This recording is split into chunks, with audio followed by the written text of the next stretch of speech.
You have now entered the world of the best friends squad.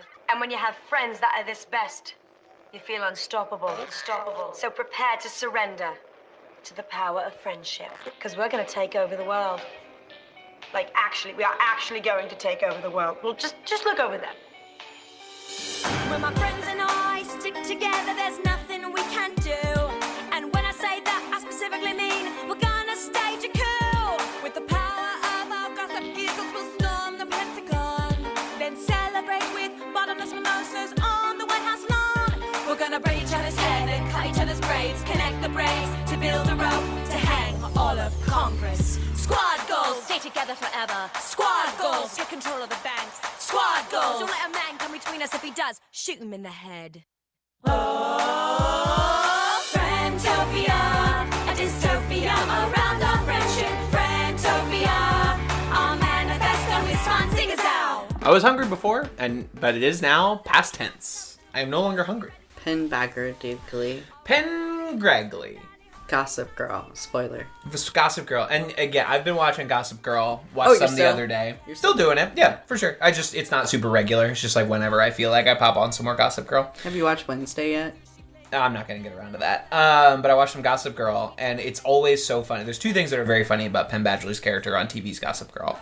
Say it. One is that he is cast as like the plain-looking dorky guy, which is very funny. Yeah. Because he is arguably the most attractive person. Like, he's hotter than the hot guys. It's the Adam Brody casting. Big Adam Brody casting situation. Yeah. And, you know, my favorite character on those respective shows. That's not true. Blair Waldorf is my favorite character on Gossip Girl. Obviously. But second, they live in, like, Dumbo. Like, Penn Badgley's family lives in, like, Dumbo. Yeah. And every other character on the show talks about it like they live in the woods. Like they live in the fucking sticks out of town, which is a joke. By the time they made the new the new one, everyone would live in Brooklyn in New Gossip Girl, I assume. They live in Dumbo again, but it's like it's a different Dumbo. It's a like they're like, Dumbo. oh, then like big. 07 Dumbo? Absolutely. Yeah, same thing with Sex and the City. They're like, Brooklyn, you're practically in the slums. I would never go out there, whereas now, like, the culture of New York, at least in our circles, is such that it's like, no, you go wherever. You go everywhere. It's not one central location and then, like, the favelas out in Brooklyn and Queens. You go everything everywhere all at once. I wish I could go to all 5 boroughs all at once. Could you imagine? Yeah. All the sights I could see. Especially Staten Island. All the events. My favorite borough with so much happening. I could go to all those cops' houses. We're in kind of a cop town over here. I see a lot of Blue Lives Matter stripes. For sure. Yeah. Yeah, it's what it is. I don't know. You're not going to be able to avoid it. There are unfortunately people that support the police everywhere. What have you been watching recently? That's a good question. Obviously, I've been watching a lot of films. I have been like moving pictures? Yeah. They talk now, too. They have sound. The talkies? The talkies. I've been watching some talkies. I know of those. Absolutely. I've been watching, you know, my film bro credentials were in jeopardy because I had until very recently only seen one film by Jean-Luc Godard, master of the French New Wave. Jean-Luc Godard. I had only seen Breathless because I went to film school. Come on, leave me breathless. Oh, okay. I was wondering where that was going. Yeah. I was like, what is it? Is there a song about Godard? Is there like a pop song about Godard that I just did not know about? Okay, great. But we're watching some of his films just to like round out that filmography. A big blind spot for me. I watched Contempt because there was a very hot lady on the front, and I was like, what a place to start. I watched Alphaville, which is his like adaptation of like pulp 60s comics in this like far-flung galactic future, but the way he shoots like the galactic capital city, it is just 1960s Paris. They do nothing to dress it up in any sort of different way. Everyone is wearing contemporary clothes to the time they made the movie. It's honestly a great bit. It's a really good shtick.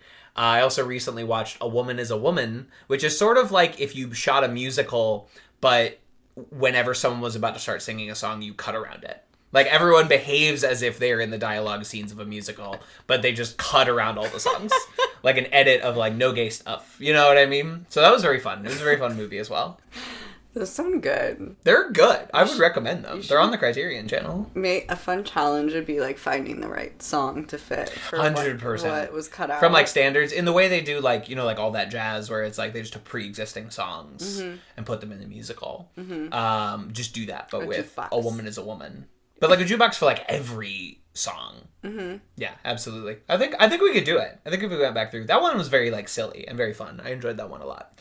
As far as TV, I've been rewatching Righteous Gemstones with my girlfriend, who does exist and is real, despite controversy. Kevin has a girlfriend, guys. Can you believe it? Guys, gals, and non-binary. After the arc on this podcast of really, you know, trying to find various lawyers that I could become the kept man for. Marky Mark is not a lawyer. And I did this weekend sort of experience the provisioned dream of like, oh, I woke up in the morning and I cooked us both breakfast, and then I'm happy for you. Thank that you so eye roll much. was Thank out you of, so much. I am happy for you. And she did like tidy up my room while I was cooking breakfast, and I'm like, I cook, you clean is a great dynamic. I'm loving this. Definitely. Yeah, so I've been rewatching Righteous Gemstones.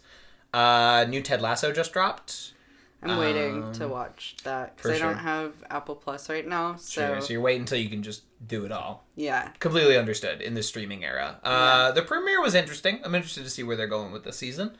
What else? Oh, Party Down. Party Down is back and as good as ever. Unfortunately, only 2 episodes left of the season. Heartbreaking. That's a bummer. Tragic. It's a big bummer because like it's really good. I'm enjoying it, yeah. It's really good. And like I got Stars for this purpose. I've been watching like the weird movie collection on Stars while I have it for another like 3 months or whatever, because that was the trial period I signed up for. Because they got a lot of interesting stuff on there. Party Down's really good, and unfortunately like we had to deal with only having 20 episodes of Party Down for like 12 years. And then we finally got more, and now it's like 26 total episodes of Party Down. It's just not enough. It's never enough. It's never enough, and it's really good. I think they nailed it. It's about as good of like a TV show revival as I've ever seen. One piece of trivia that I thought was interesting is I think... Go on. Go on with the trivia. With the trivia. You got it. I know how jokes work. What is her name? Nick Offerman's what? Or like Megan Mullally. Megan Mullally. So wife. apparently... Wife. Okay. They're official. He put a ring on it. Oh, okay. Because they were just doing the like partner thing for a long time. And Were they really? Yeah, and I was like, I'm down, sure. But Megan Mullally said that, okay, this is through word of mouth. My friend Abby, not a famous person, told me that Megan Mullally had to convince Nick Offerman to do the gay role in The Last of Us. I don't remember what the hang-up was. It wasn't like a homophobic reason. No. I think it was more just like, I don't want to... I don't have permission to play this part or something like that. They got married in 2003. Okay. Then I don't know why I thought they were just partners. Anyway, they've been Facebook official for like a long time. Since pre-Facebook. But what I thought was funny is that Nick Offerman played a Nazi, but had qualms about playing a gay person. And I think that there was like a respect thing. Is that like, you know, I've heard a lot in queer circles about like enough of not, you know, queer people playing queer characters. Mm-hmm. You know, if you're not gay, why are you playing a gay person? That's totally real. Et cetera. And I think that's what he was worried about, speaking for a man I don't know.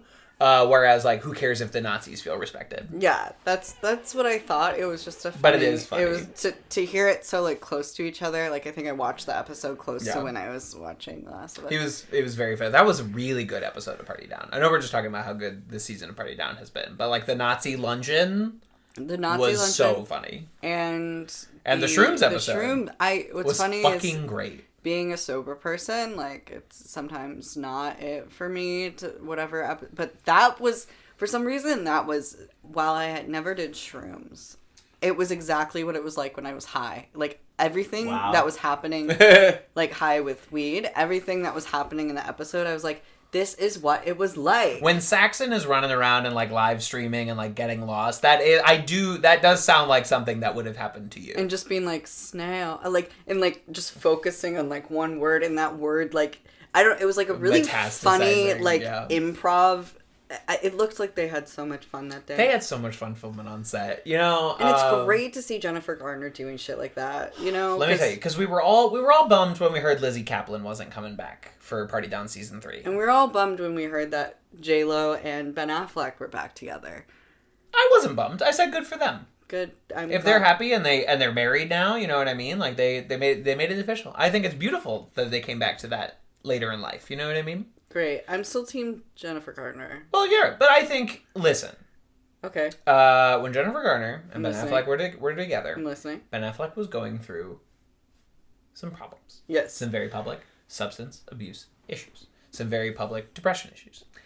It doesn't seem like it would have been the best relationship to be the other half of. Totally. Now, she's remarried to what seems to be a very normal man. Who's this man? I don't know. A normal sort of man. Like, I don't think she's married to a famo. Probably similar to... Probably a man with, like, a business job. Or probably similar to what is his name? Adam Scott? What's his name? Adam Scott from TV's Party Down? Yeah. Yeah, married to a woman named Naomi. Not a famous, producer or whatever like that. She seems to be very happy.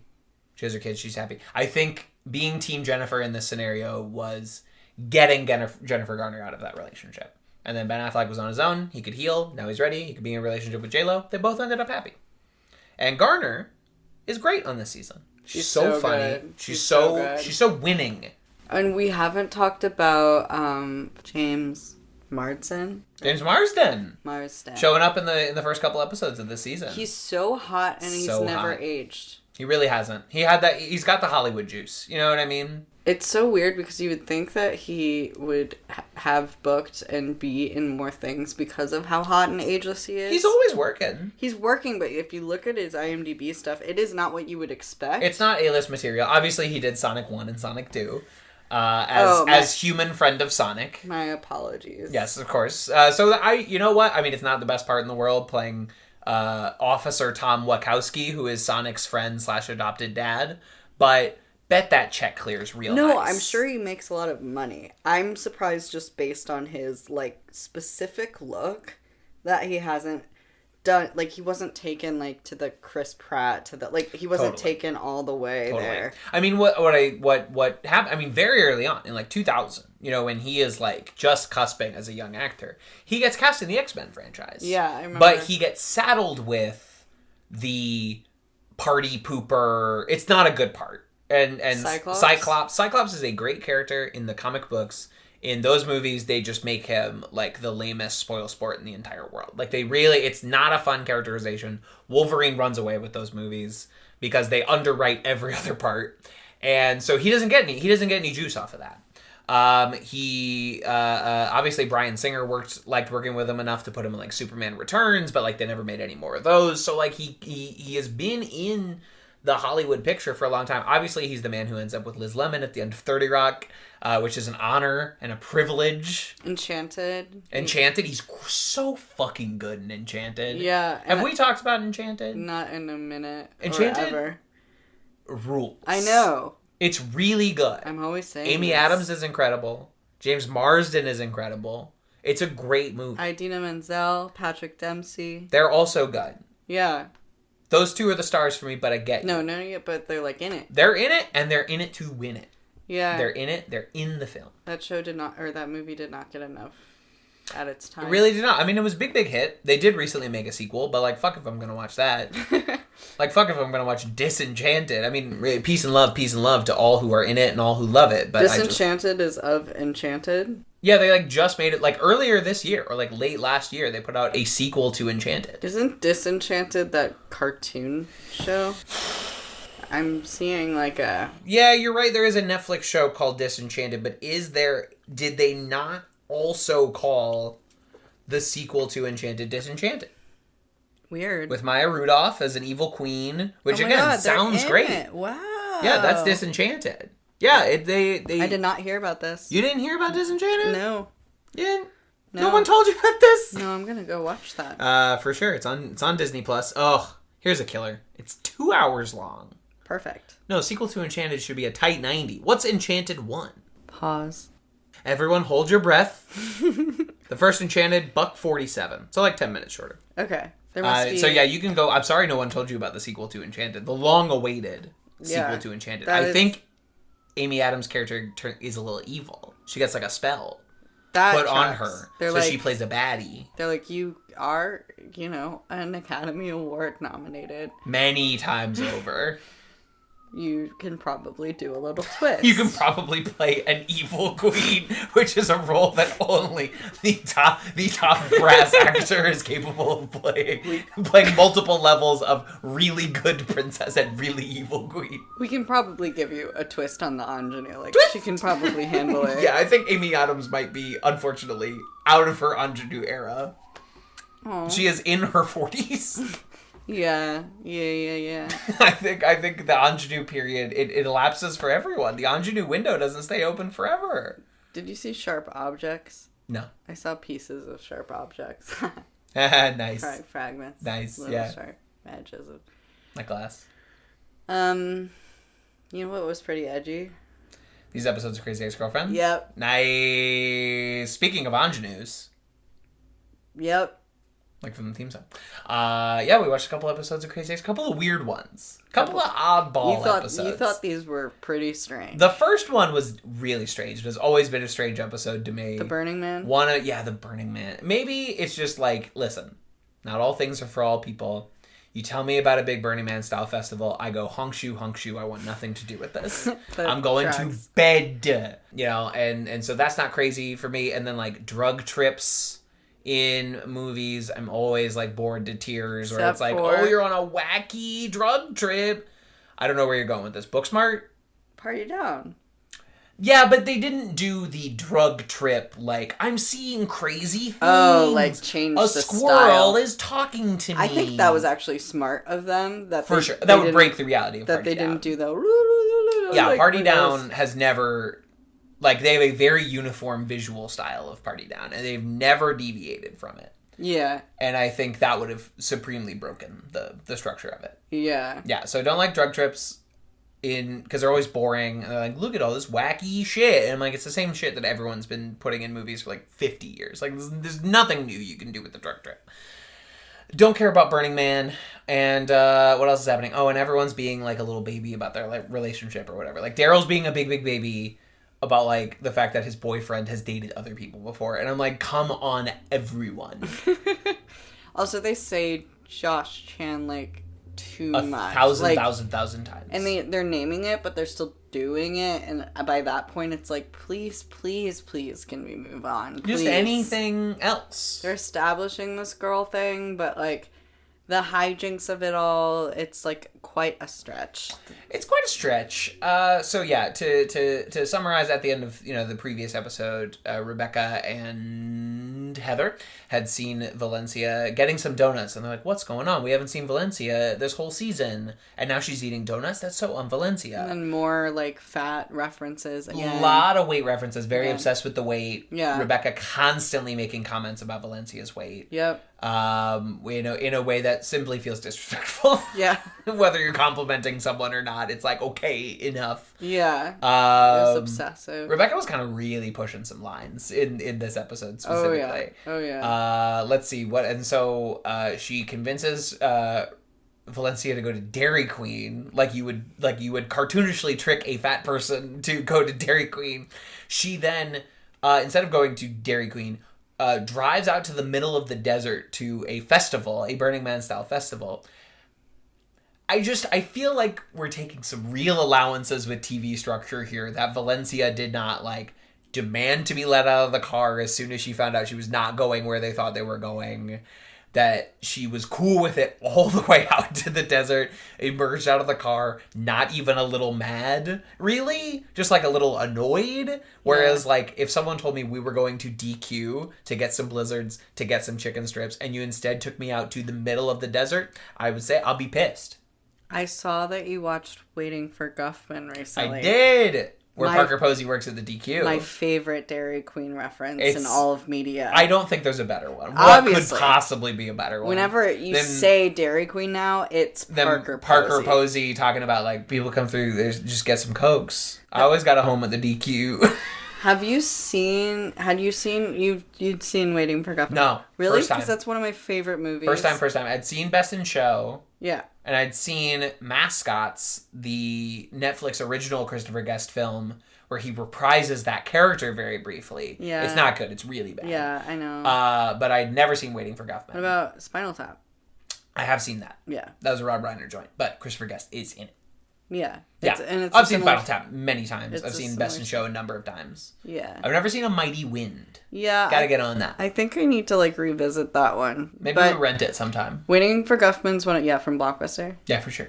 Waiting for Guffman is one of my favorites because we are famously from Missouri, and it is speaking to a very specific 100% Missouri, from Blaine, Missouri. Yeah, community theater, and just the early 2000s of it all was very 100%. Yeah. And the Missouri self-interest, the Missouri self-aggrandization of this place that has nothing and has never amounted to anything. Apologies to my friends and fam in Missouri. But a really good, funny movie, surprisingly. I love, and very, very early Parker Posey, too. Absolutely. So young, so little. So young. What a baby. Back to the Dairy Queen. All I remember from that episode is they pee on stuff. They pee on some electrical equipment after Josh fixes the sound system at Electric Mesa or whatever made up name they called it. It feels really gay. The whole episode felt really gay between Rebecca and Valencia. I know it was supposed to be a obsessive girl crush thing, but it was very queer to me. No, she kept, again, constant comments about another person's body and then referring to how hot they were looking. It was just it was a lot. And that's pretty standard practice in comedy these days, I think, is to have female characters definitely insinuate that they want to kiss without ever vocalizing it. Was that the Roxanne Gay episode where she just kept mentioning quoting, Roxanne Gay 3 or 4 times? Yeah, quoting essays. She was basically just kind of chat GPT of feminism. She was what's feminism? And then her lines were just that does feel Rebecca does that a lot. Rebecca definitely feels almost like a chat GPT of a white feminist of in the next episode when she's we're a girl group Ruth Bader Ginsburg, Sonia Sotomayor, and a third person. Yeah. Whose name escapes me. It's just very, we've talked about her being almost a parody of white feminism before, but yes, a chat GPT of white feminism is even more apt. Yeah, I feel because I've been fucking around with chat GPT, I feel it could have written some of the scenes in this episode pretty identically. 100%. As far as music in this episode, Josh sings a little Jason Mraz, Jack Johnson sort of pastiche about being funny. alone with his thoughts. That one was pretty charming, actually. I it. like the little cartoons. I laughed out loud. Yeah. I think Vince does a great job. Do you remember when Jason Mraz put out a reggae album?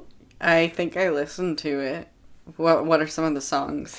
Let's look it up. Now, this is of course a very early quarantine project for Jason Mraz. Just whiling away the hours. No, I did not. Oh, you didn't. You're not listening to new Mraz. No, you're not. No, I thought you were talking about 2009 or something. Oh no. Mraz. Starbucks. I am talking about the 2020 album "Look for the Good." So I'm loving where this is going. This is Jason Mraz's reggae album. I will remind you, Jason Mraz is the whitest person to ever live. I will remind our audience. He wears a fedora. He wears the fedora hat. And not in a Bruno Mars way, but in a completely He wears the fedora hat comes up in this episode. Yes. When Paula and Sunil are breaking into that bro's house. Anyway, this is Jason Mraz's reggae album. Look for the good in everything. Wait for it. Look for the people who will set your soul free. It always seems impossible until it's done. Look for the good in everyone.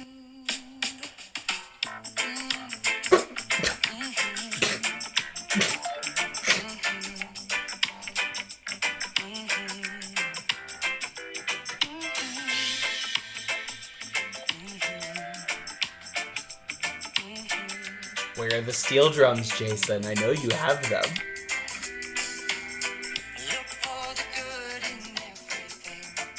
It kind of just feels like I'm in Florida. Oh, this song is called Good Old Days. Daze. You know this default cell phone ring that comes with your phone? Did he sample the default cell phone setting? Hey, it was quarantine. Oh, this one has Tiffany Haddish in it. This one has Tiffany Haddish. It's inclusive. Who it is that you want me to be? I can't be. I can only do me. I can only go where life takes. The odyssey on Kat's face right now, taking me through so many emotions. I'm just fascinated by what called Tiffany to this project.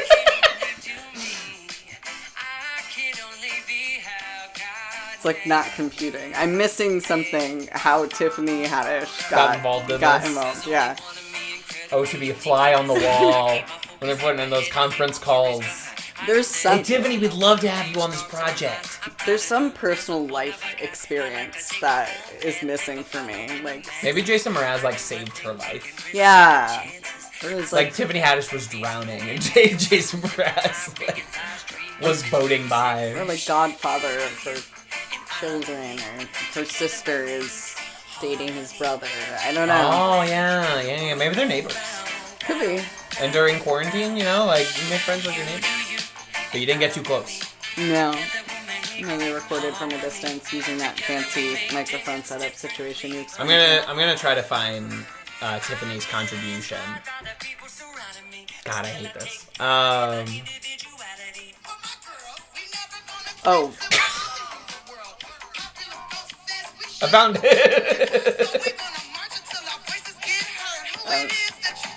This is the Black Lives Matter rap on the Jason Mraz song. No. Oh.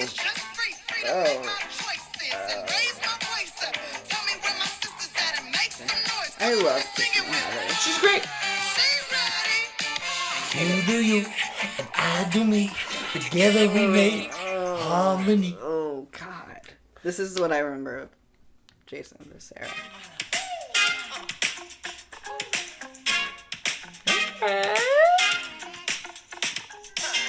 You're in middle school. You're feeling fresh.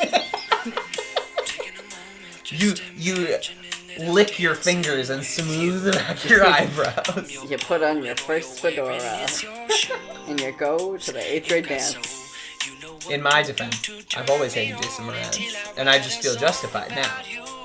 That's why I feel bad for Tiffany. I like Tiffany. I know.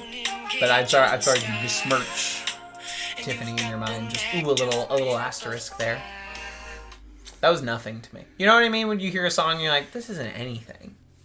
The reggae? The song you just played. Oh. The reggae is at least, like, heinous. Yeah. You know what I mean? The song you just played was nothing. The reggae sounded like an SNL skit. Exactly. It sounded bad. Where, like, Tiffany Haddish was, like, the guest host. Yeah, this was the Lonely Island pastiche that they were doing, right? Yeah. Lonely Island tricked Jason Mraz into being a self-parody. Oh, you had me watch Pop Star, Never Pop the Stars. I did. And what a funny, great film. It was cute. What a delightful, funny film. I like it. Now, and you, after we finished it, had said that actually you had seen it previously and you didn't realize. Correct. Okay. There's a good chance that I saw it the first 6 months of the pandemic, and anything I saw during that time... Gone. 86. Yeah. 86 at the old noggin. But yeah, Popstar, one of my favorite comedies of the last 10 years. He's funny. It's a funny show. Anyway, Crazy Ex-Girlfriend. I don't know. I just this episode it falls through my fingers like the sand at Electric Mesa. Slipping through my fingers. Daryl gets mad because White Josh runs into one of his exes, and he's another old guy like Daryl, and Daryl's upset because he's like, "What? You just like dating old guys?" That was dumb. It was dumb. And I get it's an episode about, like, your own personal insecurities leaking out or whatever, but, like, you're a grown man, Daryl. Yeah. And you have a grown man boyfriend. They've dated people before, and people have preferences when they date. Yeah, it was kind of a weird gay take, because it's like, would you be like, oh, you like old men if it was a younger girl that he was... I don't know. I don't know. It was a weird... It was weird. It was a weird I did like the resolution, though. I thought their conversation at the end where, after Josh is doing the crunches or whatever. Oh, yeah. And they talk about, like, he's like, I don't feel like you respect me. Like, I feel like you treat me like a young man, like a young child. And Daryl was like, I'm sorry I've treated you this way. That's the only time where anybody is, like, remotely adult in the entire episode. What was the other song besides? It was the ballet. It was the Dream Ballet, which is a pastiche of previous songs, like, woven together. I'm not using the word pastiche right in that case. Yeah, you like that. That's your word today, but yeah. But in that instance, it was incorrect. I feel like that Dream Ballet is why you're like, this is a weird episode. Yeah, that never does it, because that's and the big... It's just, like, nonsense imagery in a drug trip format. Like, it's just, no thank you. Yeah. No thank you. Fantasia? Fuck Fantasia. I guess, yeah, it was kind of Fantasia with the ballet. It was kind of big Fantasia. Yeah. And you know what? Even a hippo with, like, a tutu couldn't have saved that. Even a ballet hippo. Yeah. Even if you cut up a big broom and it became 1,000 brooms, I just don't think, like, it would be there. The juice. That was another one where I was like, are they saving money? But then I was like, I guess they're doing this whole festival, which, like... That's probably very expensive, yeah. So are they saving money on the, like, shooting in studio? I feel like they had no time to film the music videos of this week. Yeah. Because, like, Josh's is, like, you ran 3 cameras at the same time while he was doing that. And honestly, like, respect. I think that's a great way for a TV show to do its musical numbers. Yeah. But, yeah, I don't know, maybe they wasted all that time on the Dream Ballet. Which was silly. It was silly. I don't know, but it also, like, there was no, like, really profound realization at the end of it, so it just kind of feels, like, pointless to me. Yeah. I guess it bonded Rebecca and Valencia, but I don't know. I feel like there are other ways we could have done that. Yeah, you don't need to, like, drug trip to bond. Yeah. You don't need to get a British trans girl's drugged up water. Right. I didn't even feel like she had an accent, but yeah, that was fun. It felt strangely placed for the episode. I was like, is this intentional? Are they trying to be, like, super radical with, like, the Roxanne Gay and then having, like, a trans woman as the, like, bartender? Because, yeah, I don't know. She was cool, though. I don't know who she is. I think the first time I watched it, I recognized her from something, like, back in the day. But I was straight back then, so I can't place it. I don't remember nothing from my straight days. The way that I, like, categorized people was so different back then. Sure is. Your life, your existence is different now. Yeah. Yeah, I don't know. Moving on? Sure. Moving on, this might be a very short... Wait, keys. There was a moment. Oh, I'm so sorry that we almost forgot about the keys. I'm so sorry to do that to you. I cannot believe that I forgot this. No, I forgot. Because it was when Rebecca and Valencia are peeing on the electric equipment that Josh brought to sort of mark their territory, some keys hit the floor. Yeah. And Valencia says, oh, you were keeping your keys in your underwear. And Rebecca says, yeah, I was keeping them in my underwear. Which insinuated to me, and I assume to you as well, that she was keeping her keys in her vagina. Now, I've never had a vagina. At this time, I'm not planning on it. I assumed that keeping an entire set of keys up there would not be comfortable, would perhaps even be painful. Mm-hmm. Kat, do you want to take it from here? So then at the end of the episode, Kevin voiced this, and I said, I don't know. I don't think it would be painful, but I think it would be uncomfortable. But I know you could do it. I think it's like I could visualize how it would be. And then I was like, Kevin, I'm going to do this. And you're like, you don't have to do this. Because I want to be very clear, I did not encourage this in any way. And then I spent many minutes trying to rearrange my keys on different key rings so that the keys that were electronic, like my car keys, weren't going to go up into my vagina. But the keys, like the regular metal keys, were. But I didn't want it to be one key. I wanted it to be at least 2 on a carabiner so that it felt like a whole ring set of keys. And we made jokes about a ring of keys, haha, like fun home, haha, janitor, like a ring of keys, no, whatever. Jones! But I wanted to be realistic. I didn't want to puncture anything for real up there. but I did Yeah, want for to. sure. Yeah. As a goof. That wasn't worth it for the bit. Like, I was kind of... We live close to a hospital, so I was kind of running through, like, okay, if I go too far with this bit, like, this is going to be a terrible... What's the escape route? What's the... Yeah. What's your birth plan? This is going to be a terrible visit to the ER and really embarrassing. And then I was like... But I just kind of needed to explore this because I was having like a weird day, and I think I just needed to do something a little kooky, a little whack. And so in between episode 1 and episode 2, we made some taquitos, and we no, that's not true. Yes, we made some popcorn. But this is all post keys. This is post keys, and I'm sorry. It's actually not post keys.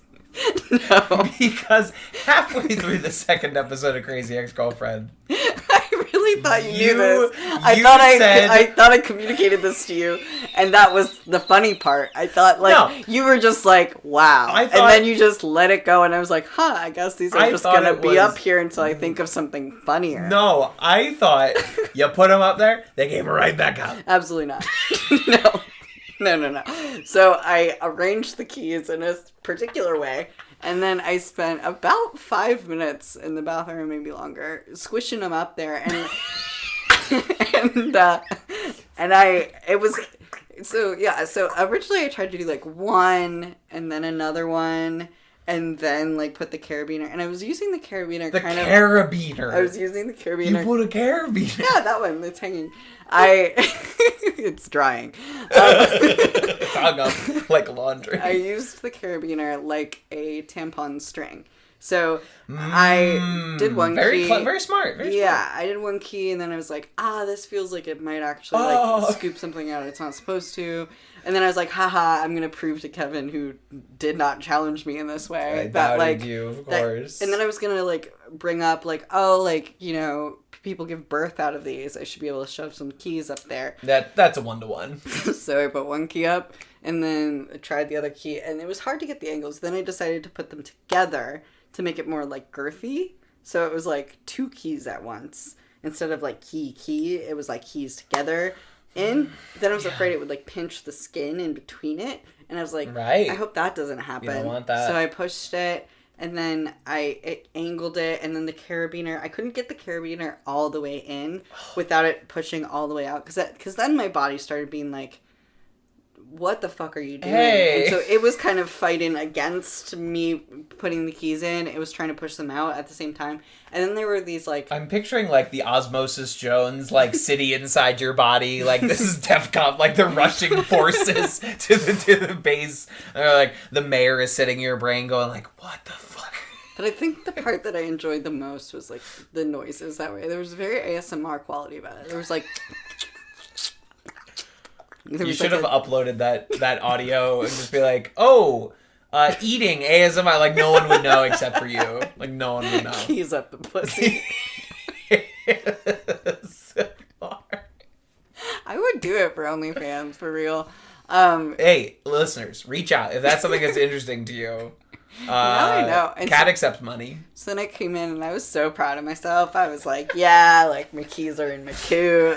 I'm just going to sit down. I'm going to watch this next episode, and like Kevin's going to think it's funny. And like it didn't seem like you thought it was that funny. I guess I realized it was because you didn't think they were still up there. I didn't think they were still up there. So then I was just like, okay, I'll find a way to make this funny later. Like maybe in the way that I like remove them or whatever. Then about halfway through the episode... sneeze and they fly out.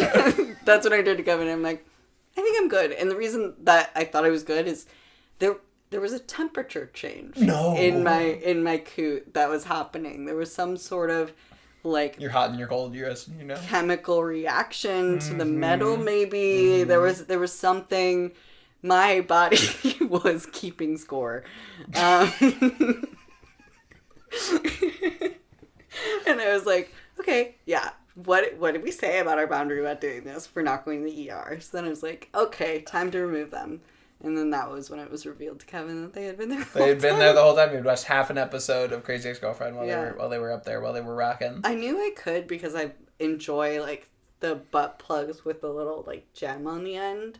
So I was like, this is gonna be kind of like that. It wasn't as comfortable. No? Was it? It's definitely not as comfortable as butt plug is. Well, probably because of all the sharp ridges. Yeah, probably all the points and all the the non-pleasing shaped out. Their keys are not dick shaped, actually. They're not meant to. They're not pleasure objects. Not to open up like a chastity belt. Someday, in a couple days, you're gonna like touch your keys and be like, why is this sticky? Oh, right. I did rinse them. Yeah, but like, you know, sometimes there's a little residue left. You might need a couple rinses, you know what I mean? Yeah. You might not be done. That's true. Yeah, and they definitely had, like, I was curious what the smell would be like after, too. I was curious, but with metal, like... Oxidized. It was like oxidized. Yeah, and it was interesting. It was an interesting smell. Sometimes... I didn't make Kevin smell it. Thank you. I appreciate that. Hey, smell my keys. Hey, bro, smell my keys. Guess what I did last night? Sometimes I wonder, we do these episodes and I'm like, oh, what clip am I going to pull as like a little teaser to get you to subscribe to Patreon? This episode, it's never been more clear what the clip is going to be. I don't know after hearing that though, if you're like, is there more to say than that? Well, like, there's a whole episode of Crazy Ex-Girlfriends around again. That's true. Mm-hmm. This is for the fans. I stuck keys up there for no reason. This is only for the fans. Don't ever say it. You're not committed to the pod life. I want fame so bad that I'm in an audio format gonna talk about it. This is like that time on the Puffin Publishing podcast when Vern ate a spicy pepper in an audio only format. and he listened back to it later and like, oh, it doesn't read. And I'm like, yeah, it does. You just go, ah. Ooh, and I was like, I had to like leap in before he did it. I'm like, audience, to be clear, like he is eating a spicy pepper. Well, yeah. So then after that, we made taquitos and for sure between watch and record. Yeah, we had some grub. Oh, that's when that happened. That's what I thought because I was like, yeah. I feel like keys and food wasn't in the same era. Yeah, no. You dropped your keys in the popcorn. Yeah, for sure. I did kind of want to push them out and then have them hit the floor somehow. I mean, that'd be a good bit. I was also afraid that it would like splash into the toilet while I was trying to do it. Yeah, that'd be really bad if the keys were in the toilet. Everything else has been fine. So that'd be really bad if the keys were in the toilet. At least it went in that order of operations. Mm-hmm. You don't want toilet first. Keys in, pussy. Yeah. You don't let this be a health lesson to all you kids out there. You don't want the toilet keys in the pussy. And now I did it, so you don't have to. Episode 2. Adulthood's fun. Episode 2 of Crazy Ex-Girlfriend. You got a little speck on one of your eyelashes. You got like what kind of speck? I don't know. Like maybe it was some nutritional yeast or something. It does kind of look like that. Yeah, so maybe you got some damn yeast in your eye. At least it's not in my. So episode 2. Maybe later. Rebecca, Valencia, and Heather, they formed a new girl group, and they're excited about it. They form, in fact, a Friendtopia. In a fun little Spice Girls number. Oh, that's actually one of my favorite songs so far. Really? Yeah. Okay. So far, it's one of my favorite songs. I think it's fun. It doesn't... There's just something about it, like, musically that doesn't, like, fully work for me. But I think it's fun number. They love Hocus Pocus, etc. Yeah. I really liked that song. This was during... It doesn't sound that much like Spice Girls, though. No, it doesn't. And that's what they're doing.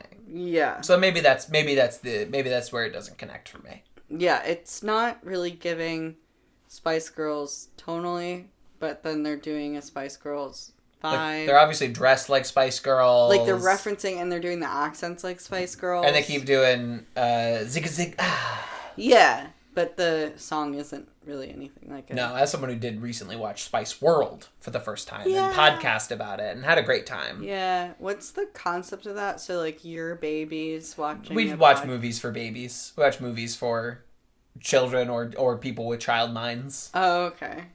Yeah, I did like Spice World when I was a child. Yeah, it's great. I think it's still good, but like it was aimed at like a child audience. Alan Cumming. Yeah, Alan Cumming, not the same as he is in Josie and the Pussycats. It's a very restrained role for him, which I think was a mistake. Yeah, he's got. Not that he could have known. In 1997, I don't think Alan Cumming was like a big star or anything like that.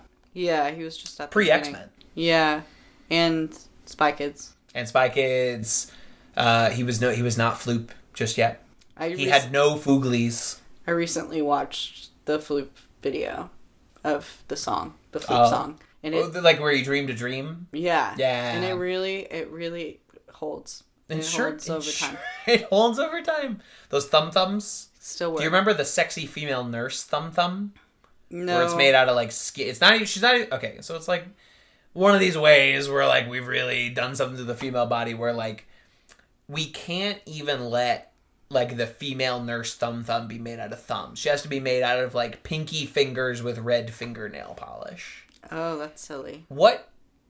Do we as humans have no limit to what we can try and make sexier? Do you know what we mean? We don't. We don't have a limit. We really don't. Yeah. I, unfortunately, my body dysmorphia has become, like, kind of seeing myself as a thumb. I brought it up in therapy once, and I was like, I feel kind of like a thumb. And she looked so sad for a second. I was like, I don't know. I mean... I just feel like a thumb. Like, I get it. Like, I get thumb, you know? I get thumb, you know? I get the thumb life. Absolutely. It predated Minions. I think thumbs walked so Minions could run. Wow. That's interesting. Whoa. That's very... I feel like it's a different sort of animal, but a similarly, like, non-verbal sort of beast. Yeah. I was having a conversation back to the sexualizing everything. Yes, thank you. I was having a conversation because we were talking about, like, stepkid porn and shit Rampant. like that. And it was like, why? And then the conversation was like, well, like, white people have run out of things that are, like, taboo. And so cannibalism and and incest are, like, it's all we have left. Yeah. We've done, like, bestiality for a while. We've done, like, so much. We've done it all. Yeah. There's nothing so exotic anymore. Yeah. As stepbrother. Help me, stepbrother. Mm-hmm. In the laundry. But I also think that's part of, like, it's just, like, there's also, like, you're in the same house. It kind of gives, like, a summer camp. Like, it's just, I feel like quarantine did really, like, up the help me, stepbrother sort of quotient. Yeah. Because you want to be stuck in a house with someone hot. I want to be stuck in a house with someone hot every day. It adds drama if it's someone you're not supposed to be fucking who's in the house. Yeah, it's very it's monster very in the house but sexy. The ultimate fantasy, the ultimate dream. That's basically horror, right? I mean, to a certain extent, yeah. That's why it titillates us in a different way. Tit.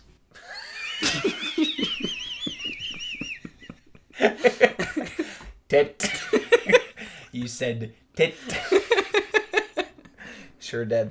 Well, speaking of titillating, I mean, what an episode. Of course, you have Karen in a skin-tight leather outfit. We finally get some Karen payoff. I hated Karen this whole ride, as you all know. As my dear listeners who know I would ride or die for you. Put a key up my coot for you. For your entertainment. And taintment. Slay. And I hate Karen, and you know that. And now I like Karen. Now I don't like her, like, I don't know if I'll like her next episode, but this episode, they finally give her something to do, something to work with, some meat on the bone. She gets to be creepy but sexy. I just love it. I love it. I love what she did. What she gave. And I knew where it was going. Love an MLM. Yeah. I love an MLM. When it's you done really well. do. Yeah. When it's done well, I love an MLM. You love a Mary Kay. Yeah, which we still haven't watched Drop Dead Gorgeous, but one of these days. Love an MLM. And women loving women. So WL. Wow. WLW, MLM. Yeah. WCW. CW. World Championship Wrestling. I love the CW where they had the craziest girlfriend. Yeah. Did you like Karen? No, it still didn't work for me. Okay. The bit still didn't work for me. You know where it's going the second that it is introduced. And I don't know, just seeing someone like eat lube is just like not my brand gross. of humor. That was yeah, fucking I hated nasty. that. But I thought it was clever. when she spit it in her hand and she couldn't open And the she door. kept it, and then she couldn't open the door. That was a good bit. I was waiting for a payoff on that. You know what I mean? I was waiting for like someone else to try and open the door, and it like being that would've been being good. Luby, that would have been a good payoff. I got found some notes about this episode that aired like 8 years ago. The rest of the episode though was pretty stupid and. What do we got in this one? Oh, Trent is back. Oh, I love the Trent. Trent is fun. I really like Trent. It's such a awkward role, and it's Sure is. it's hard to pull off, and I think they did a good job. There's something very like charming and silly about him. It's the only way it's not like just like completely terrifying the whole time, right? Yeah. It's like on the delicate knife's edge of this performance. Yeah, and we were saying that he is literally in action, just like Rebecca. So Yes, if we exactly think right. he's really creepy, like she is too. We're just like applying this like sort of like Protagonist lens. and- We are sympathetic to Rebecca. Yeah, and like the male serial killer, like fear around a guy like that. Absolutely. Like, it's interesting that it's like literally Rebecca's exactly the same, and we've just been like following her arc. The but- different perspectives we have on male stalking versus female stalking, I think, is also like profound in this. Is that like usually when you watch something and someone has a female stalker, it is almost always played for like laughs, like, oh, there's this crazy lady that follows me around and she's probably gonna like get hurt, you know, like Wayne's World or any number of stuff like that. Yeah. Whereas like even when a male stalker plotline is played for laughs, there's always still an element of like danger or grossness to it. Do you know what I mean? Yeah. When someone has like, oh, the pervy guy that lives next door. Didn't like Friends have like a pervy guy that lived next door or something? The naked guy. No, was it the naked guy? I'm probably conflating a couple things, but it's played in such a different way, and it's treated with such a different level of danger. Yeah. That it just, I don't know, it's just something that we see, because you're right, and you were right to point this out, that like if this had been a show that starred Trent and he did exactly the same stuff, we would probably be sympathetic to him in a way that we are to Rebecca, or at least if we are sympathetic to Rebecca, we got to be sympathetic to Trent because he hasn't done anything. Yeah. He's done the exact same. Exactly, done the exact same thing. And I was like, oh, is he going to get a song where he sings about, like, moving to... And then you, like, gave me a look, and I was like, oh, maybe I've heard coming of up later, not in this episode, obviously. Because that would make the most sense given the situation. It's like, you literally did the same thing. for sure. Yeah. I think, like, women being portrayed as, like, crazy and hysterical, but they're not dangerous when they're stalkers. Yes. Though they are portrayed as dangerous stalkers when it's jealous of another woman. For sure. Which is interesting. Tyler Perry's Obsessed. Yeah, or like the one that with Beyonce. Fatal Attraction. and- That was Tyler Perry's Obsessed, I believe. Oh, I didn't realize he did. Yeah, I believe so. Obsessed with Beyonce and Idris Elba maybe. and Ali Larder. Ali Larder. Yeah. And then there was Maybe one... he didn't do Obsessed, and I'm just No, making that he up. might have, but I think our dear Leighton Meester, Blair Waldorf, Adam I'm Brody's- listening. She was in one, right? She was in a stalkery one. Am I wrong? Or Blake Lively maybe was? No. I know what you're talking about. I mean, but again, it could be a Mandela effect kind of situation where you saying that made me think that there was one that I did remember. Well, she is in something called The Roommate. Yeah. And the poster looks like this. So yes, Yeah. this is what you're thinking of. You're thinking of a sinister... Oh, Minka Kelly. Wow, all the TV stars of the era. Friday Night Lights is Minka Kelly. And... Okay, so this movie came out in 2011, and here's how I know that. It stars Leighton Meester from Gossip Girl, Minka Kelly from Friday Night Lights, and Cam Gigandet from Twilight. What was Cam? What was He was the blonde vampire Oh, he's still in the hot. first one. The Jumper. I don't remember him. Isn't he in Jumper? No, are you thinking of Hayden Christensen? Maybe. All right, well now I gotta go to fucking Cam Gigandet to see if he was like the evil Jumper or No, something. I don't think so. Or Looper. I'm thinking of Looper. He is not in that. No. You're thinking of Joseph Gordon-Levitt. Oh, yeah. That was Looper. Who's in Jumper? Cam Gigandet, he is briefly in Easy A. Jumper is Hayden Christensen. Okay. What does Look. Hayden Christensen look like? Anakin Skywalker Oh. from the Star Wars films. I know a Star Wars. You know a Star Wars. We're skipping a Lord of the Rings watch party right now. I've seen those films a lot. And I haven't. And I What? You're funny. You're a funny person. Oh, You make me laugh. It's recorded. I've I've never told you before that you're funny. I just like need to hear it, you know? I had to watch it a lot when I was a girl dating a boy. For sure. Classic. In high school. I don't know if I had to watch it a lot, but I know I had to watch it in a concentrated way, in a way that like No making out. This is important. Kinda. Yeah. And I was like, I've been there. we need to have, I think I bopped to this. We need to have sex. And he is like, and he's like, I'm Catholic and I'm anxious and this is the basement and parents could come down at any point. And I'm like, I don't care. Isn't that kind of fun? And he's like, no. And then for him, he's like, Lord of the Rings is a core part of my identity. I'm like, I get it. I'm that way with Harry Potter. And I'm like, I care about you and I don't know what boundaries are. So I will watch this and pretend like I like it. And I watched it and it washed over me. Mm-hmm. I think I watched all of them at some point. It just kept washing over me. And then I watched like 70% of the first one yesterday.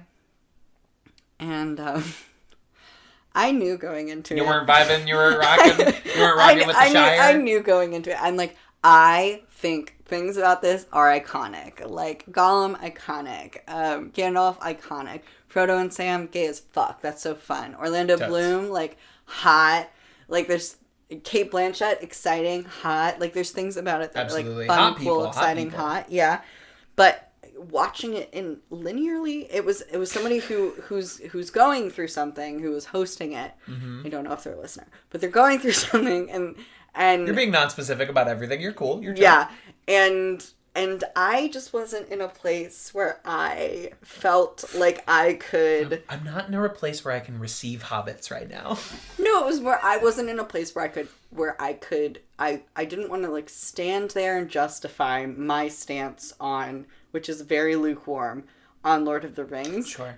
Going against someone who's really into it, who's inviting to a thing, and it's like, well, I don't know if I'm free that day, and I'm not ready to talk to you about how I am so indifferent about it. How I am mid about this. No, I completely understand where you're I coming mean? from. Like, no, when someone is like, you're this way with Harry Potter. 100%. Yeah. I'm this way and I don't come at you with so many things. But I would have probably in a different period of my life. Probably when we first met, if you had said, like, I don't really care about Harry Potter. When we first met, I was very into Harry Potter. Like, you have to understand that I was super into Harry Potter like everybody else. Like, I did midnight openings for the books. Same. I saw and owned all the movies. I still, in my childhood bedroom, there are Harry Potter posters up.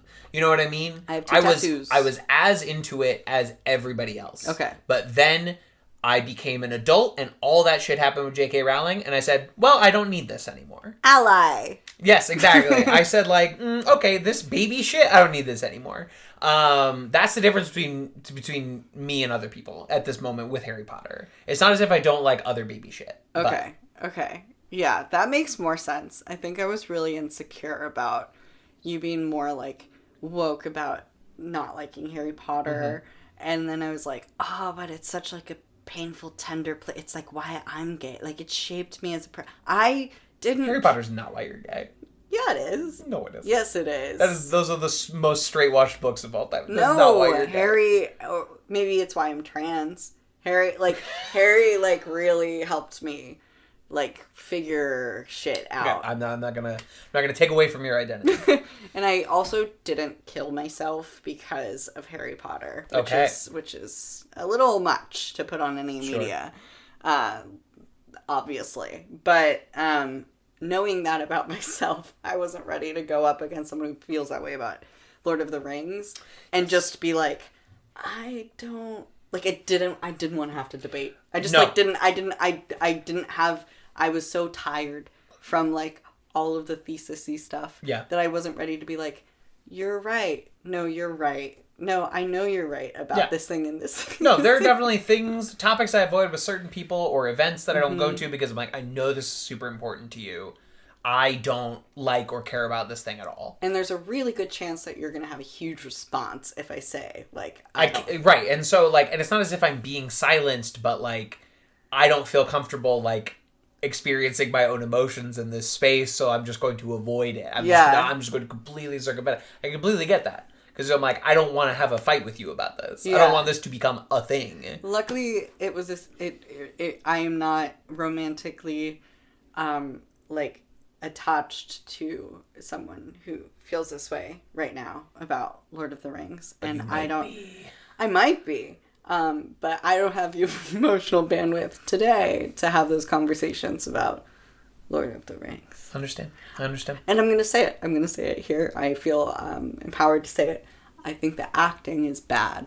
No, I can't get behind you on that. I think... Anakin, you're going down a path I can't follow. Like, I can't get behind you on that. You don't think the acting is bad? No, I think the acting is perfectly calibrated. I think it's perfectly calibrated to the tone and the experience it's campy, of that. Yeah. And it's I think campy all and of that fun. is part of it, and all of that is right on. Totally. And it's exactly calibrated to... It's a fun bad. Well, everything about those movies are perfectly calibrated. Yeah, to the world that it's in. To the world that has been built, to the tone of high fantasy, to the exact details of all the armor and all the environments and all the clothing and everything is perfectly expertly calibrated to a T. And I do think those are like the best blockbusters of the 21st century. Sure. I don't think anything has come close. But I don't care if you don't like them. Yeah. That's where I'm at. I find them really boring and pretty. And I feel really left out when I watch it. I think that's part of it. I'm just like, there's so many... I don't know this language. It feels like there's so many, like, words and names and things you have to keep up with in order to, like, really feel in it. Yeah. And I'm not, like... I'm in it for the gay shit. So that's kind of what I enjoy about it. And if it helps, there's a lot of gay shit. No, it is. Those are some gay fucking movies. That is what kept me going. 100%. Was how gay it continued to be through the whole thing. Like, there were just so many moments where I'm like, oh my god, they're about to kiss. And it was really like, oh my god, a character's about to, like, die. But I thought it was like, they're gonna kiss, you know? Mm-hmm. Like, there was You think that a lot. There was, like, the Ned Stark and then the other guy. And they were like... Yep. And I thought they were going to... It's very intense, emotional scene, absolutely. But then Ned Stark dies instead of them kissing. Exactly, yeah. Exactly. Yeah. No, you're right on. So that 100%. This is similar to the way, tying it back into the episode of Crazy Ex-Girlfriend, this is how I feel when I say, like, I haven't seen Hocus Pocus and I don't care to or want to. And people are like, what the fuck? Like, you haven't fucking seen Hocus Pocus? And I'm like, obviously this is very important to you. I did not watch this when I was a child, so it will mean nothing to me. And there's nothing that can happen in watching Hocus Pocus that will measure up to your expectations of what I should be feeling. And I think there's something about... There's power in not having watched the media yet. There's this, like... I might still like it one day. Yeah, but there's this... You at least... you have that protection of, like, you haven't formed your own opinion. Maybe if I got around to it. But and then people are like, well, why haven't you watched it? And I'm like, you want me to list off, like, 1,300 things that, like, you haven't seen, brother? Because we can play this game all day. But then when you've seen the thing... Then you're in danger. If I saw the thing... And listen, I can be a very difficult, persnickety person. You know this. Mm-hmm. And I think that expectations around something like Hocus Pocus, where I'm like, if I watch it now, I go into it with a bad attitude. I'm like, oh yeah, this is, like, so fucking, like, great. Like, I have to love Hocus Pocus. Mm-hmm. That, like, I wouldn't enjoy Hocus Pocus anyway. So why would I watch it? Yeah. I think you'll watch it when it's time to watch it. For sure. I mean, I don't know if Marky Mark is into it. Maybe Marky Mark, like, loves Hocus Pocus, and I'll have to watch it, like, every October, and that's something I might be willing to do. You know what I mean? I don't think it's of all the things that you would have to watch for... Could be way worse than Hocus Pocus. Way worse. Could be way worse than Hocus Hocus Pocus. It's, like, a totally fun, easy... But it's fine. It's short, right? Like, the first one's, like, short. So. It's pretty breezy. And you know what? I'll watch it once in earnest, and if it's something that has to come on every October, it's, like, fine. As long as you're fine with, like, me doodling or something, you know what I mean? Yeah. Or, like, I'll sit here and watch it. I'll play my little Nintendo Switch, and we're experiencing this together, but I don't need to watch it, like, every year. Again, making this up about Marky Mark, I don't know how they feel about the movie Hocus Pocus. Yeah. Do you know anything about their media taste yet? A little bit. We're learning. We're figuring out. They're not as, like, media obsessed as me, so, like, it's a little bit, like, feeling it out a little bit more, you know what I mean? Yeah, what things have you explored? Well, they just watched the rehearsal. Okay. They really liked it. Okay, cool. Which is interesting. They found it really interesting. They sent me a message because I asked them like, oh, what's your like interpretation of the finale? Because I feel this way, but my friend feels this way. So we're learning that. But yeah, they're just not as like super fucking into it as I am. So like the taste thing is like different. They love Survivor. Oh, yeah, I know a lot of people. Which is not something that I've ever really. I know a lot of people who are really into Survivor right now. Both my roommates are like super fucking I've Survivor never watched. obsessed. Yeah, I've never seen a full episode of Survivor. But I feel like I'm going to. I feel like I will. Yeah, I'm sure you will. I know people who are throwing Survivor parties this year. Yes. Like, my roommate hosts a weekly one like at a bar. You know what I mean? Like it's a whole subculture of people who love and are obsessed with Survivor. And I fell into that subculture of Bachelor, which I never thought I would do. But now I'm in it, and I understand it, and I'm deep in what they call the pit. I listen to this podcast that breaks down every single action that happens in The Bachelor as if it's a sports game and sports play. That's kind of fun. Because it is so formulaic. Absolutely. And like to just like a crazy degree of formulaic that they have their own lexicon, but everybody in the show has to pretend like they're in the process to find love. Right, the fantasy suite, like, that happens every year. We all know it's coming, but we have to pretend. We have to pretend like maybe this girl won't make it in for this reason. Yeah. And I've been stealing a bit from that show recently where I just keep walking into spaces and going, because recently this Bachelor, and I think the one before it, like, the first few episodes, like, looked around and in the room and goes, I know my wife is in this room.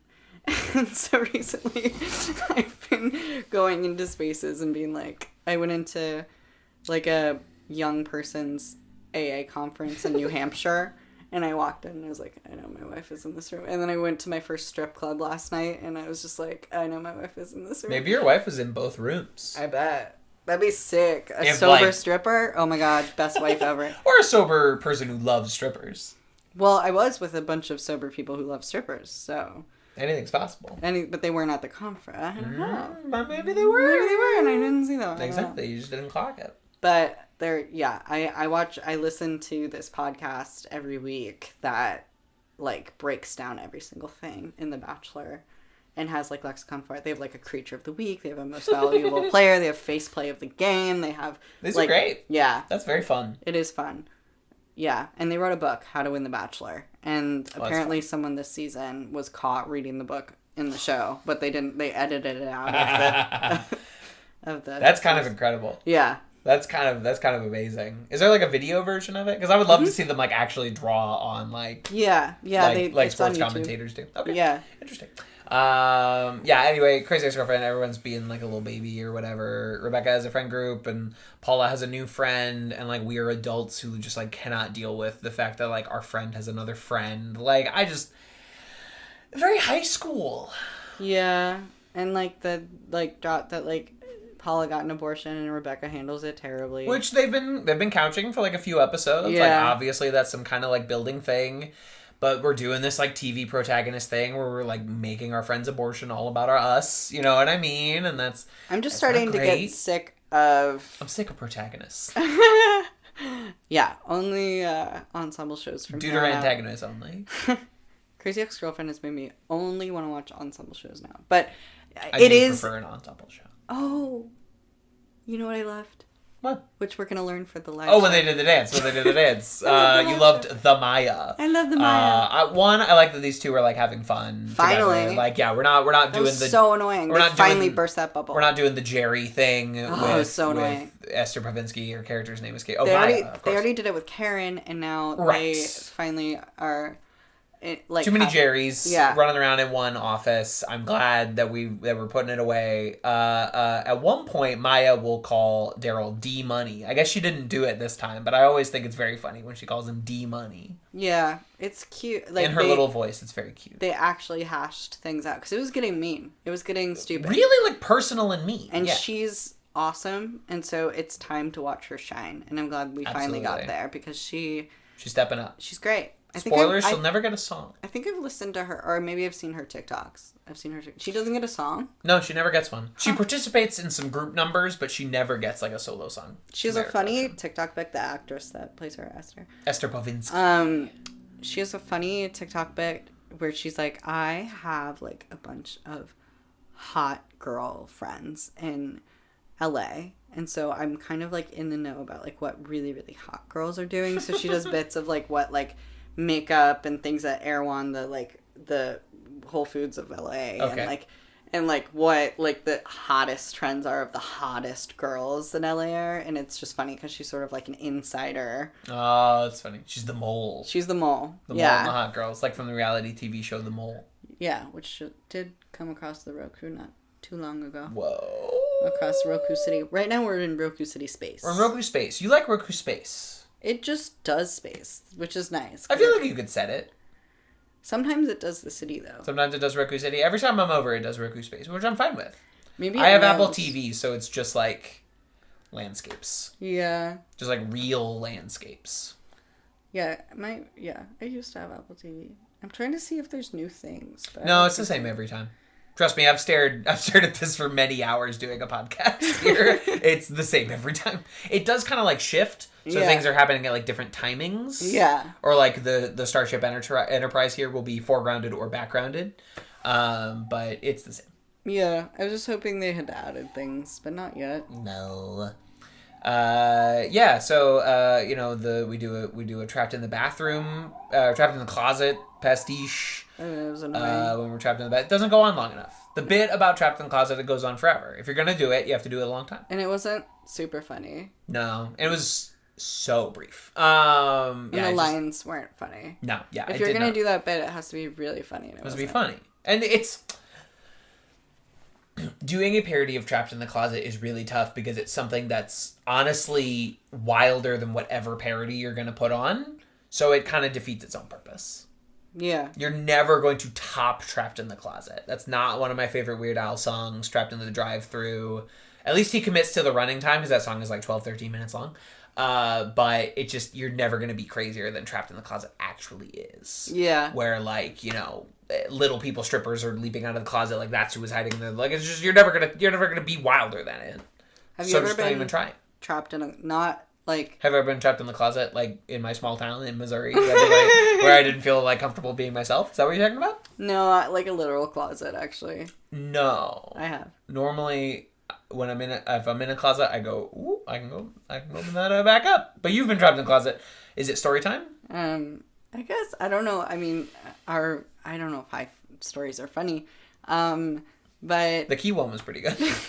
that was a good one. I wasn't high though, but I used to, especially in high school, before I knew quite the depths of my mental illness. I used to do quirky things, and I would crawl into small spaces all the time. And sometimes I would be closets of parties. But one time in college, I got super high and trapped myself in the closet in my mind. So I was like in a little ball in a panic attack in the closet. And I couldn't open my eyes because of, I don't know, like the demon, whatever was around me. Yeah, and I was screaming, but inside my mind, and I had sleep paralysis. Yeah, and I couldn't get out. Waking paralysis. I think I was found in the closet. Well, that's good. So the way that people have described like terrible like shroom holes is or like acid trips is what I have experienced smoking marijuana. Shroom hole. So we're on Paula's side of this fight, right? You and I were both kind of feeling that pretty supremely. It was like Rebecca. To the degree that I'm like having a hard time with like sympathy for Rebecca at all right now. Like I'm like really just kind of over her. A little bit, yeah. Which is unfortunate because obviously we love Rachel Bloom, and I feel like it's intentional. Like what they're, I think the writers know that like she's being, even for Rebecca Bunch, like very unreasonable and unpleasant.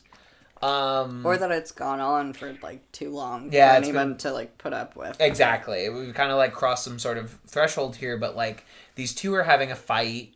And Paula's like, you're never around. I can't rely on you. You don't listen when I talk. And I'm like, yes, you are you are correct.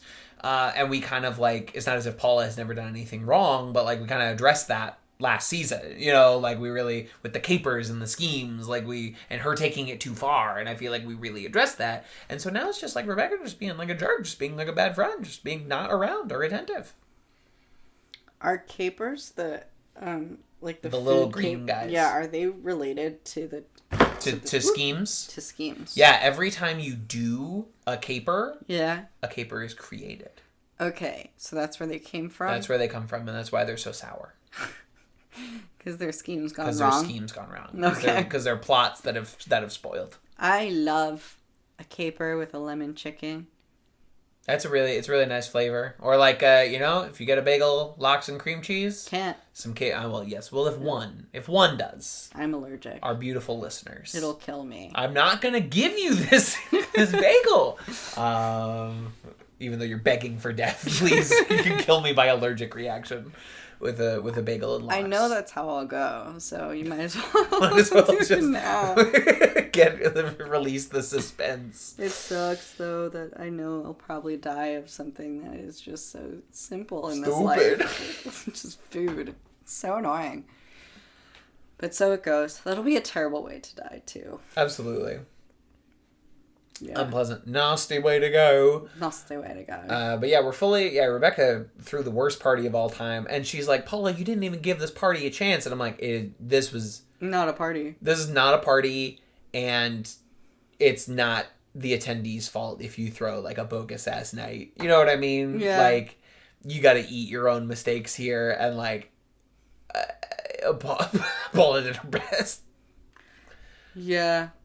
Yeah, because, like, the texting her friend, I'm like, yeah, We've all done that at the party. I would just read that and be like, ooh, I feel that's awkward. on me. Yeah, I feel guilty and bad that I didn't. And then I would, like, make up excuses for myself about, like, why it wasn't. But I wouldn't, like, put it on that person, you know? Yeah, absolutely. She's being, and when we're hurt, we lash out at others, as Daryl does twice in these 2 episodes, but does apologize for and have a certain sort of like amount of looking back on himself and realizing his own behavior, which Rebecca refuses to do.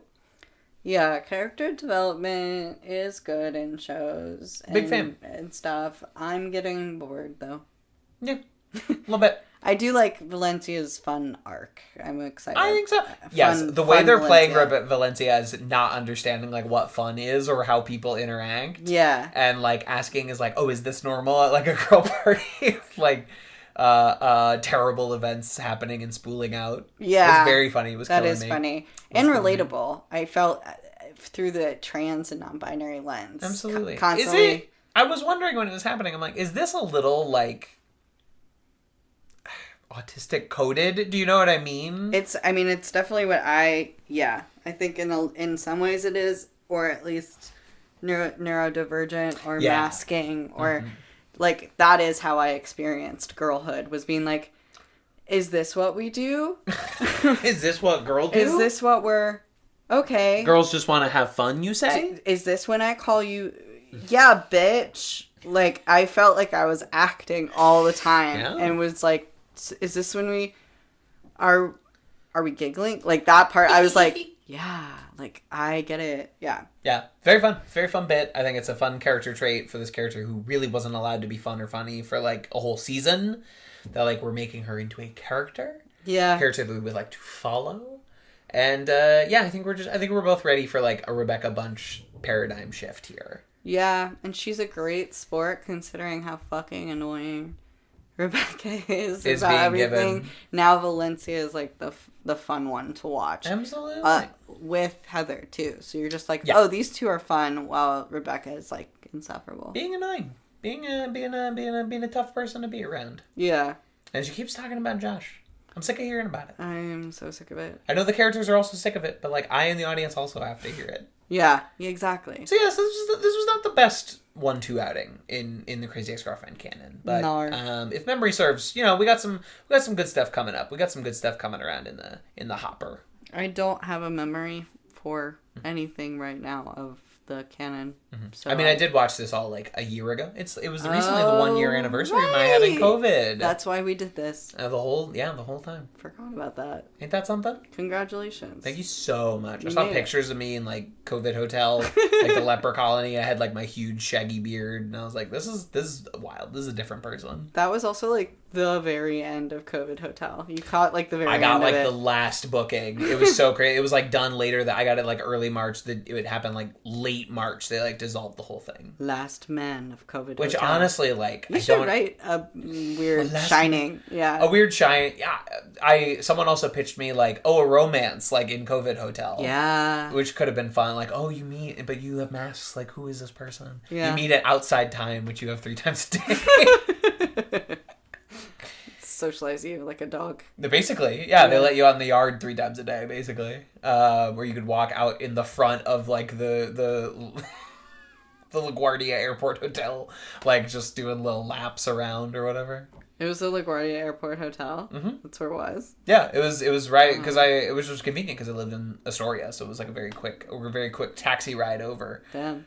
They sent a regular taxi to pick me up for Shea COVID for the leper colony, and they like drove me over there, and then they dropped me off. And I honestly, if I had gotten it like post hotel, I don't know what I would have done because like my roommates were not helpful, and I had no one to rely on, so I might have died. I don't think you would have died. I think I would have helped you somehow. Well, thank you. I appreciate that. I think we would have figured something out. Could have figured something out if I was like dying and dehydrated. But yeah, they brought me 3 square meals a day right to my door, which that was very nice of them. Yeah. Very convenient. Yeah. I'm almost at my 1 year anniversary of COVID too, I suppose. My first COVID. What are you gonna do to celebrate? Graduate. Graduate grad school. college. Yeah, what's the 10th? Graduation. No, you're showing.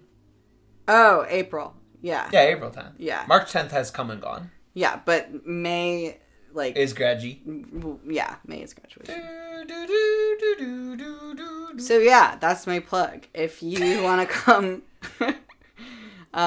this will come out before April 10th. So if you are in the New York area and want to check out art from interdisciplinary artists of undergrad and graduates at New York University, there will be short films, there will be installations, there will be performances, there will be weird stuff. I believe I'm the first night, April 10th, at the Gallatin School.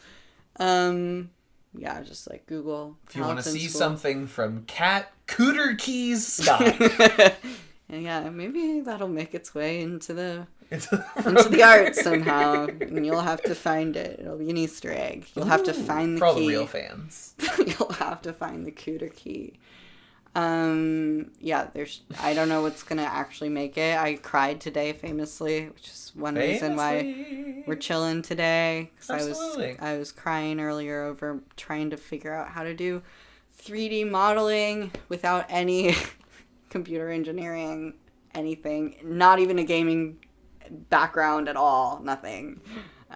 Just trying to self-teach how to 3D model. It is harder than I thought it would be. That's not true. It is just hard. And I knew it would be hard, but I hoped that I would get lucky, and I haven't been. But it will happen, which you will see on April 10th. It's gonna happen. Happen sometime. April 10th. Yeah, exactly. This has been Crazy Ex Pod Friends. Patreon.com/TV's Kevin to get these episodes 1 full week early. I only pay $1 to get it a week early. Absolutely, that's all I'm asking. And I do pay $1 to hear myself. Absolutely, you do, because you love listening to yourself. Confirmed. It's a toxic You trait. love listening back to your own podcast. I listen to this each time. I listen all the way through. Sometimes I listen to it twice when I'm feeling lonely. Play it to other people. I do play it to other people sometimes. I try to get listeners. I'm like, hey, I'm funny, and so's Kevin. I'm funny. Absolutely. And we got some plans over at TV's Kevin Lanigan HQ. Oh. And we got big things cooking, big things in the At hopper. Netflix? Yeah, over at Netflix. We're doing very well over there. Everyone is loving Wednesday or whatever. Which you haven't gotten around to. But I haven't gotten around to. I you don't greenlit need it. to. Yeah. Exactly. And coming up next Thursday, just Thursday's coming up next. Yeah, exactly. Because we did the show Tuesday about Tuesday Weld, then we did the show Wednesday about Wednesday from the Addams Family, and now we're doing Thursday. I'm excited for Thursday Jones. I'm excited for the Rebecca Black season. Friday. It's gonna be big. It's gonna be big. It's gonna be big. Gotta get down on Friday. And we will. Oh, we will. Have you seen Rebecca Black lately? Yeah. Meow. She's gay. Yeah. She's a gay. Good for her. Gay rights. Good for her. Good for her. Good for Rebecca Black. Yeah, I'm happy. Honestly, that's the community that like would accept her. You know what I mean? Those are the people who are always like, "This is camp." Yeah. Yeah. Even before we were really using that word as much as we do now. Yeah, it's always been around, but now it's always been a word, but it's like very hot right now. You know what I mean? It's very hot. We're calling everything camp. Like, oh, Moonfall is camp, but I'm like, I don't know about Moonfall. I love Moonfall. Moonfall is camp. Have you seen it? Yeah, of course. I love. You're like, of course I've seen Moonfall. Of course I've seen Moonfall. It was a piece of shit. No, it was a 2022. Oh, classic. It was one of my favorite movies of last year.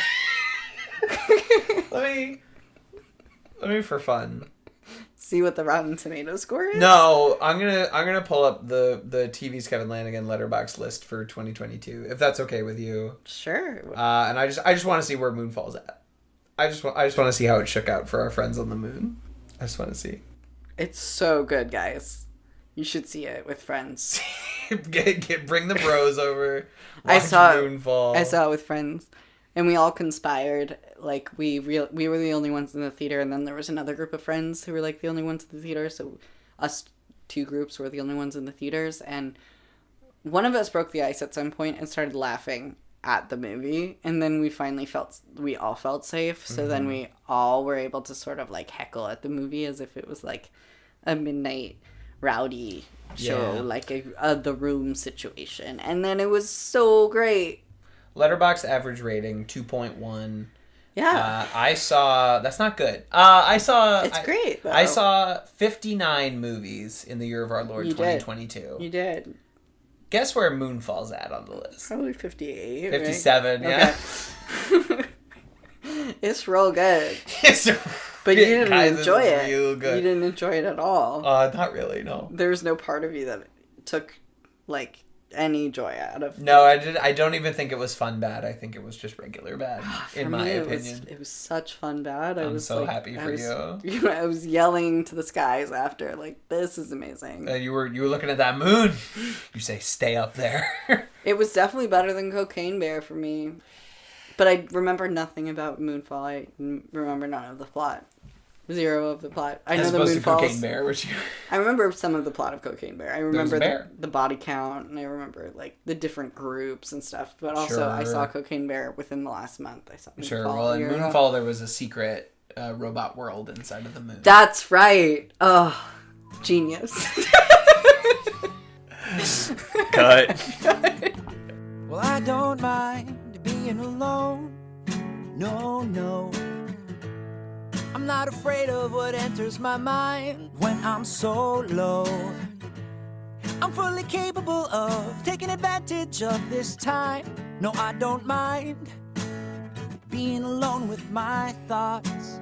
Oh, I'm totally fine alone with my thoughts. Check it. Life is so sweet when you take it light. Nothing can go wrong when the sun is bright. That reminds me that I barely passed lifeguard school. That's why that kid almost died in that pool. That's a bad thought. Oh. I don't like that thought. No. Chill out. The breeze in my hair, everything is free. Nothing wrong with you, nothing wrong with me. What happens if I get sent to hell? Will it be like that time I tore my ACL? That's another bad thought. Oh, no. Thought bubbles in my mind, popping thought bubbles from time to time. I used to like guacamole, now I don't like guacamole. What if I stopped liking other things I like? Like what if I stopped liking my mom? If it worked on guacamole, it could work on my mom. And now these thoughts are tapping me on the shoulder. I'm like, 1 second, bro, I'll be right over. And now the thought and I are fighting in a bar. And I can't beat the thought cause he's super swole. Cause the thought hits the gym more than I do. If I can't even hit the gym, how will I ever be a good father? Whoa, whoa, whoa, whoa, whoa, whoa, whoa. Gotta dial back these dark thoughts. Dark like Edgar Allan Poe, Poe, Poe, Poe, Poe, Poe. Oh, these thoughts. Complex like videos by okay, go, go, go, go, go, go. I just wanna chill on the lawn like the Obama's dog. Bo, bo, bo, bo, bo, bo. Cause I can't be alone with my thoughts.